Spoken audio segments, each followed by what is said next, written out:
Hello la team, j'espère que vous allez bien, sinon de mon côté ça va. Nous voici dans notre première formation en PHP.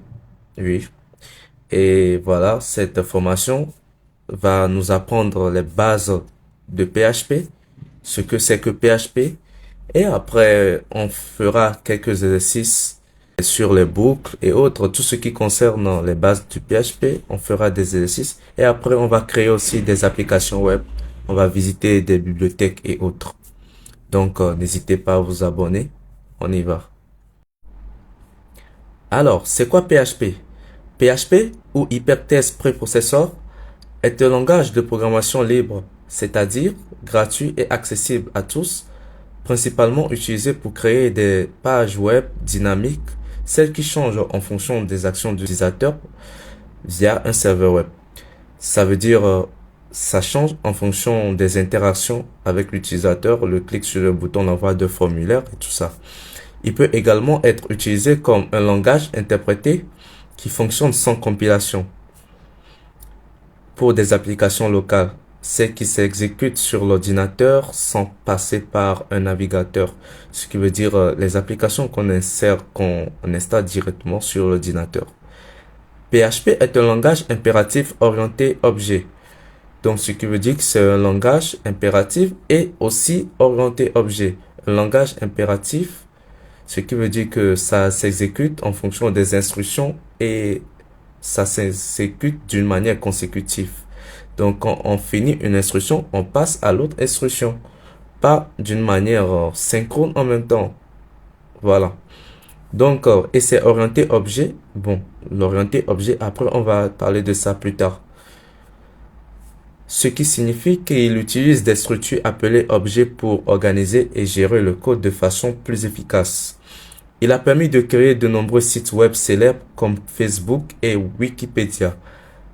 PHP est ainsi l'un des piliers de la création des sites et d'applications web dynamiques, des interfaces interactives qui répondent aux actions des utilisateurs. Ah oui, bien sûr, il y a une grande communauté dans le PHP parce qu'il y a beaucoup de développeurs qui utilisent PHP. Donc, pour la documentation, il y a des forums aussi et autres. Voilà. Sinon, c'est un bon langage. Ces informations sont quand même tirées de Wikipédia, hein. Ok, dans l'historique. Dans l'historique, PHP a été créé en 1994 par Rasmus Lerdorf pour suivre les visiteurs de son site web personnel. Initialement une bibliothèque C, il a ensuite élargi ses fonctionnalités pour créer des applications web dynamiques. En 1995, il a publié le code sous le nom de PHP-FI. En 1997, Andy Gutmans et Ziv Soraski ont redéveloppé le cœur de PHP, donnant naissance à PHP 3 en 1999. Puis, au Zend Engine, qui a servi de base à PHP 4 depuis, PHP est devenu le langage de programmation web côté serveur le plus utilisé, avec une large adoption à travers le monde. Voilà. Alors, c'est quoi les prérequis pour cette formation? Nous avons besoin de connaître l'HTML, le CSS, l'algorithmique, parce que l'algorithmique, c'est ça la base de la programmation, pour comprendre la logique et aussi comment ça fonctionne, les boucles, les différents types de données, les tableaux, tout ça, tout ça. Et aussi, on a besoin des logiciels à installer sur notre système d'exploitation. Donc, on va travailler avec Windows 10.